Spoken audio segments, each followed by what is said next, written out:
Well, the Chargers, they're back. Yay! Hey. Basketball, my favourite sports ball. We have got Brett McKay, Anthony Stewart with us this morning. Good morning, boys. Good morning, guys. It's great to be back. Yeah, now we've got some big announcements to make, but I mean, none bigger than the Chargers are back, full steam ahead. Stewie, you're coaching, obviously. Brett, you're running the show. You've got a big announcements for it. You got the first player off the rank. Yeah, first one's finally signed, and that he's been a pretty loyal person to the club and plays up the coast a fair bit. He's an American import that's naturalised now. This will be his first year as a naturalised import playing in the league, which allows us to go and get imports on top of that. So that's Zach White, who's here. I think he's an integral part of the team. The year we won it in 2018, he really comes up with those little things that make it better. He's not a showcase player. Although he can finish with some great dunks, he's more of a role player that just great leadership and really brings the best out of everyone. Fantastic. Now, speaking of imports, a lot of the imports come from, America and so on and so forth. You rely on those players for your teams. What's going to happen with COVID? Yeah, I'll leave that one with you, Brett. Oh, the big Take boy. the Kelly questions. Look, NBL One are working with Australian Border Force and the government at the moment, and they're having meetings to see what can happen. You've got to understand that now that NBL One is becoming a national program, there's up to and over 100 imports actually trying to get in for this season alone. So it's a large number of people that we rely on Australia-wide to play. So the government and the NBL One are working very hard to get those done.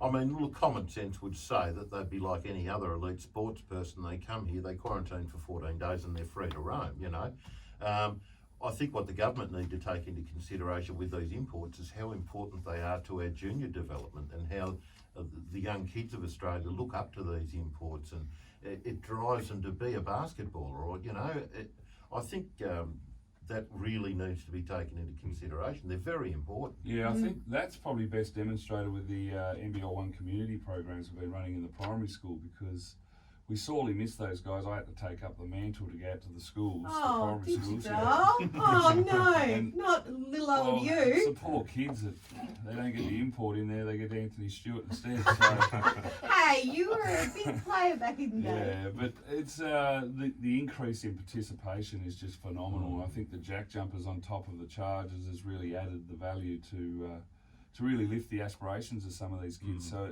the market is just getting bigger and bigger, which is great. And it's looking for places to play as well. Yeah, we're really struggling with facilities, and I think that's going to be a major challenge for us. What do you think of the K&D idea?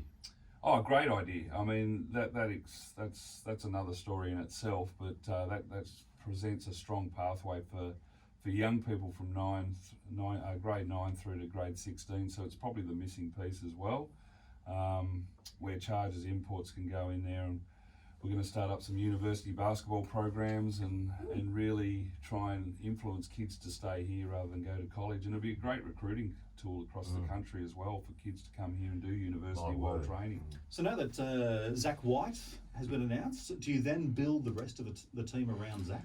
I think we've already built our team. So who else is in the team? I can't tell you that. No, yes you can. Yeah, no, we're ahead of the pack.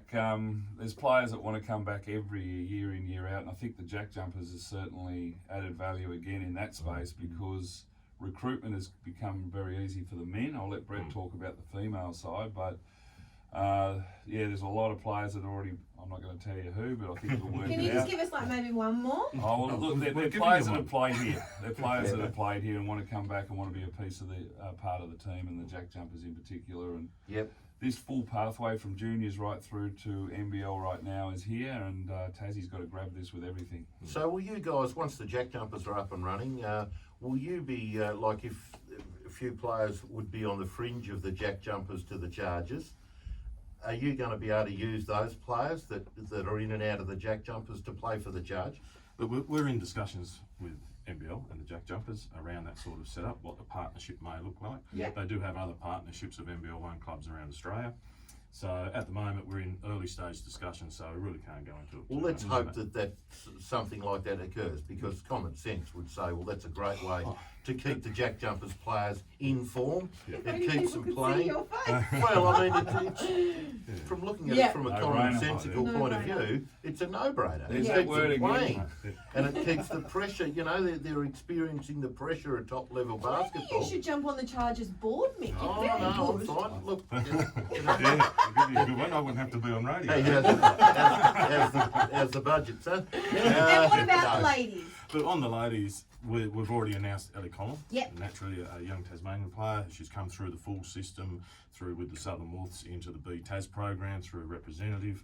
She's played with up north, played with the Chargers before, and she's had a stint with the WNBL team in WA, the Lynx. So, very well experienced player and a great person to start with on and off the court. Yeah, good. And we'll build a good team. Well, Nashi will build a very strong team with her as one of the cornerstones of that team.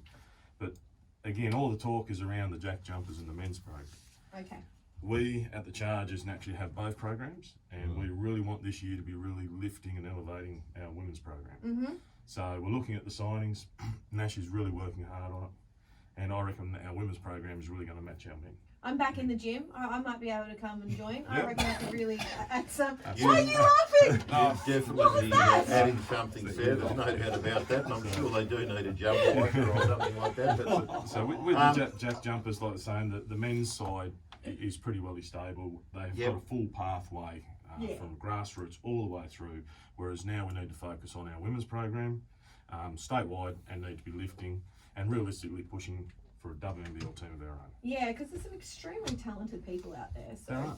we've got it. We've got it, Tassie. good stuff. Well, thanks for coming in. I must Thanks, say, guys. Stewie, I was a bit disappointed. I did push very hard for you to be coach of the Jack Jumpers. Mate. I made it gold. He I came up gave with it a a name. crack. I gave it a crack. There's always next year. Hey, John. mate, don't you worry. Your record stands firm. You'll see what I happens. appreciate that very much. Thanks, guys. Good on you. Thank It's you. 11 to 9, 7 8 FM.